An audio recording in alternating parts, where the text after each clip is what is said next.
What's going on, guys? This is Spontaneity. I'm Spontaneous One. And I'm the ingenuity person. So, we call it a hot take. I don't know if this is classified as a hot take, but that's what we're calling it. About increasing stats of creatures in D&D. Specifically, creatures that are your party one-shots with even first round of combat. So, if you have a creature with 200 health, your party does like 195, or actually straight up kills it before it gets a turn, or like one turn into it, or just one player one-shots it. Personally, I don't think you should punish the player. Because, let's say they did 200 damage in a turn, which, depending on the level, is really hard to do, and even some level 20s can't do 200 damage in a turn. But then you increase it to like 400, so it gets a longer combat. To me, I think that's unfair. I would agree with that. Personally, I feel like that's similar to people splicing dice. Mm-hmm. When a character, one of your players rolls, say you have like a mind flayer or whatever, trying to control one of your party members, and the DM is trying to really push this, but you pass with like a 25 because you put a lot of stats into your intelligence or whatever, and then the DM rolls a dice, but it's not as good as he wants, so he bumps it up higher to make it pass. I've had that happen a lot, and it's not fun. Yeah, fake rolls I don't agree with. Sometimes, like, my main aspect of this is if you want them to just pass, you don't roll the dice. Mm-hmm. So if you have it as an impossible situation, don't have people roll dice. Mm-hmm. And these are similar. We probably will do a separate video, or we might delve into it on this one, depending on how long we want to make this. Mm-hmm. But it really comes down to, I think, however you set it up, you can tweak it, but in moderation. Mm-hmm. So if you have your BBEG, your big bad evil guy, winning the fight right now, and it's a slaughter fest, I can agree with lowering their health. Mm-hmm. Because depending on your campaign, and it's a DM to DM discretion, you don't want a TPK. You can find ways to avoid a TPK. You can find ways to, like in a storyline, oh, this god descends down and helps you. Whatever helps your story. I would, if it comes to the point of the BBEG, like your final boss, if it's at that point where the boss does kill the whole party, I could see where I could agree with it being able to kill the whole party because it is the big bad. I think it depends. So, BBEG, it's very unsatisfying in a story if, like, all the characters die. You've spent the last 3 years building up this game. But also, it does feel unsatisfying for your character to get one-shotted. Mm-hmm. So, it really comes down to DM. Most reason we're making this video is I've heard a lot of people talking about on, like, TikTok, and then some of my friends talk about, yeah, I was in this one session, we had a paladin who dumped everything into this one attack, and he ended up dealing like 400 points of damage, and the thing still lived. And we didn't think it was fair. And sometimes I can agree with keeping it alive, but that's, if you want it to be difficult, build it difficult. You don't always know what your players are building, and you also don't know what all your players are capable of. Got some tricky people out there. Tricky people. We might tell a few stories about our past D&D sessions or some cool mechanics we found. Mm-hmm. But I think your players have kind of earned it. Mm-hmm. So if you have, let's say, 2 party members kill the BBEG or kill some random supposed to be tough monster, I think that's more of good job, congratulations, than punishing them. And instead of like boosting up the HP of the creature, you could instead just have a second stage. Mm-hmm. Like, which I think that can be fun, depending on how you build it. The person so it's like with Tiamat, when she dies, I think she has a second, or is that when she has like she has an avatar that you have to fight first, and you have an avatar okay, so a little bit of D&D lore, because I get way too into it. Most of the time, if you fight a god, you don't actually fight the god itself. You fight an avatar of the god, which is a lot weak. Ooh, knuckle. You fight an avatar of the deity, and the avatar is significantly weaker than the deity. So, in what he's referencing, you could fight the avatar of Tiamat, which you don't know it's an avatar. Most of the time, you won't know if a deity is the actual deity or not, especially if you've never met one before. Mm. So, avatars are a lot weaker. If you fight the avatar of Tiamat, I hear it both ways. I prefer Tiamat. If you fight the avatar of Tiamat, beat the avatar, I'm completely down for second staging it. Mm-hmm. And in some storylines, like you have a lich or some intelligent creature, a second stage can be really smart. Mm-hmm. But if you don't have that planned, I don't think adding it's fair. I Yeah. think you need to, and I'm all for the random campaigns or the DMs who will just have the characters do what they want to do and they build around the story of what their characters want to do. I think that's an amazing DMing style, and I wish I've done more campaigns like that. Mm-hmm. I hope to do more like that in the future. But that's a lot of on the spot and hard to build. I would say if a DM does something like that, where they didn't plan for necessarily a second stage, if they do pass that second stage, you should definitely reward the party. Mm-hmm. Because it's more difficult than they originally planned. Mm-hmm. But I think just the thing of increasing the health stat or increasing the it's not challenge rating. What do you roll to hit? Yeah, I mean Armor class. Yeah. Wow. Oh, that took me way too long to think of. I mean, raising armor class and raising HP is basically upping the difficulty. Yeah, the CR. I don't think that's fair unless you have a reason for it. You could say whatever they're fighting is powering up, mm-hmm. and that's okay. Some storylines that's fine. If you're fighting a wizard and you say they're powering up, there's a spell like Mage Armor and Shield mm-hmm. that I think it's okay to then bump their armor class because that's the actual spells. Mm-hmm. But if you're fighting, let's say in the Orc Chieftain, that's your BBEG, low level campaign, and then you have the Paladin and Sorcerer just one shot it. Well, technically it's two shot. Mm-hmm. Them both hit it once and it dies. I think that's more of, hey, good job. You are built up to this. Mm-hmm. And also, you have to remember this fun little secret. You don't have to let your characters, long rest. Yeah, that's true. If you have, if the wizard's being a big problem, or you have only a few characters doing so much, spell slots take a long rest to really get back. You can get some with a short rest. I think it's... up to 5. Yeah. Up to 5. So, give them another encounter. You could have them have 5 encounters in a day. The person who just uses everything like a shotgun and uses everything at once, they're not going to do as much later on. Mm-hmm. Or, one of my favorite storytelling plots is have the right-hand man go first.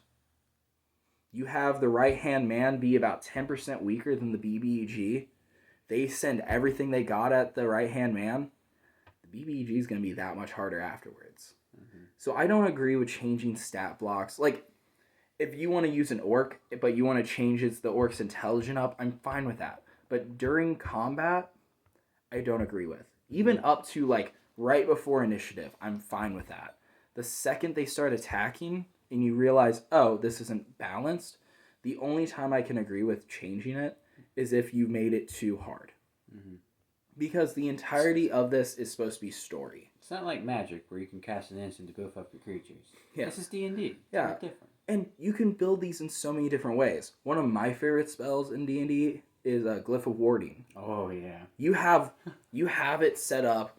One of my favorite counts I've done is we had a vampire in a session, and they went to the vampire's lair, and this vampire had been around for 4,000 years. So vampire's old. Mm-hmm. He has some tricks up his sleeve.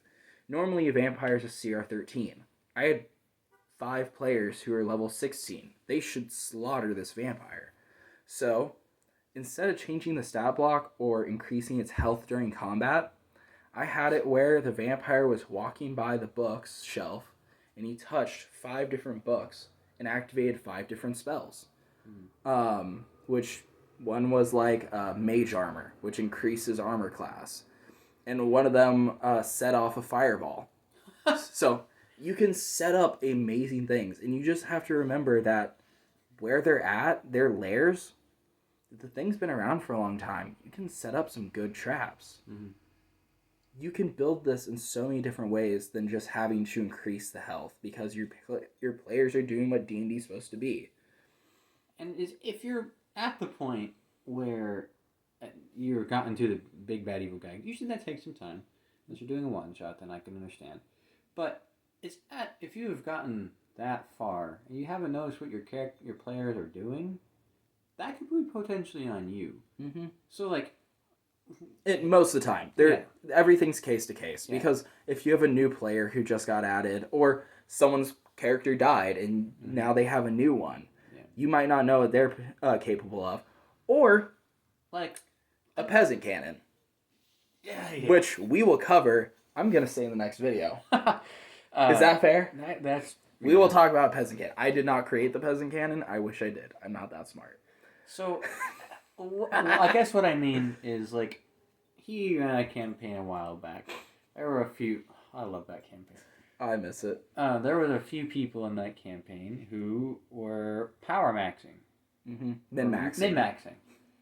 And he obviously knew what he was dealing with. But it's just, if you know you have a bunch of min-maxers,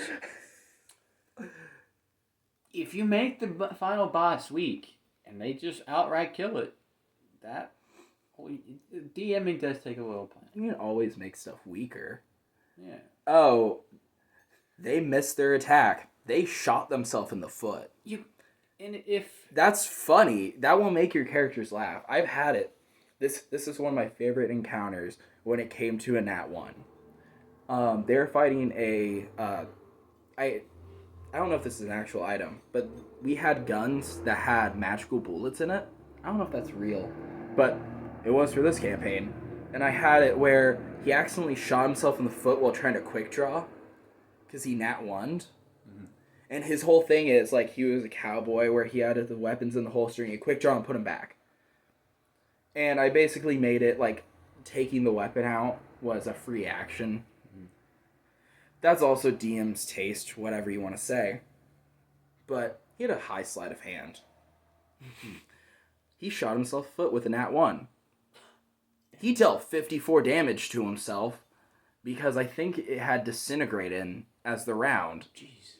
So he took out... if you shoot yourself on the foot, it's going to hurt anyway. Yeah. So do something like that. Mm-hmm. I don't agree with forcing rolls most of the time, unless for a story aspect.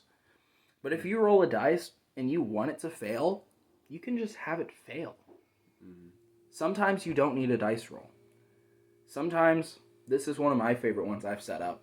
At one point, I had it where I had rolled a dice 100 times before a combat session. So my players wouldn't know when I was rolling my attacks. Mm-hmm. And they had legendary actions, so they could do attacks. I wasn't thinking that my character, like the thing they were fighting, would attack 100 times. You just find out. So I did the first roll, and then that was the first thing for him. And then, you had me roll against a con save? That was the next one. You don't need to do this. This is just more of what I've done in the past. Mm-hmm. And some preparation can really help. And again, I don't think punishing players for being smart should be bad. Mm-hmm. If they're min-maxing and you don't like them min-maxing, tell them not to min-max. If they don't agree with you, don't have the session with them. And I'm not trying to sound like mean or anything. I think D&D is just supposed to be fun with friends. Mm-hmm. But if you don't like something, communication's the best thing. I think we mentioned it multiple times before. Talk to your DM. The best thing you can do is just ask a question, ask if it's okay. And then as a DM, I don't agree with changing stat blocks. I'm not telling you to write a better story, but change the aspects of the story that you think won't work with your players, because you're trying to tell a story to your players and you're trying to see how it goes. That's why there's so many people who've written books about their D&D campaigns. And if you've already built your BBEG and you're already on like session 1 and you've already built it, and as your party grows and you start noticing things about your party, you might take those things into account and tweak here and there. I will make one slight change to that. If like you have a character whose entire thing is built around grappling, don't just increase their strength for that aspect. Don't punish your players for being like having an interesting feature. If you notice that one of your parties is at level 5 and is doing 500 damage, then you might... Then make more things. Send 20 characters at them. Do 500 damage 20 times. Good luck. So, like, as I was going to say earlier, if you have a paladin... Say you have a paladin... Paladin dumps like all the divine smites. 300 damage to one creature is not going to do 300 damage to 100 creatures. Mm-hmm. So throw 100 goblins at a party. They're like 5 HP, 10 HP. 2d6. So it can be anywhere from 2 to 12. Sure, fireball's going to hurt, but each individual attack's also going to hurt from 100 goblins. Yeah. That's when, like, pack tactics, goblins are smarter than you think. Soon I might tell you about my favorite encounter with goblins, where I had 5 level 10s lose to 20 goblins. If you don't know, a goblin's a CR 1/4. Is it really? It is 1/4. Jeez. Meaning, for a party of level 1s, 4 goblins should be what they fight. Well, CR does not equate to level, though. It's rough. Mm-hmm. It's rough. Well, this is a longer video than normal, which I'm glad for because I don't like posting 5-minute just So we're gonna talk about the peasant canon in the next video. We're not the original creators. I don't know who did. Probably someone on Reddit. I wish we could give props to them, but look it up if you can't wait for that. Hope you all have a wonderful day. See you in the next one.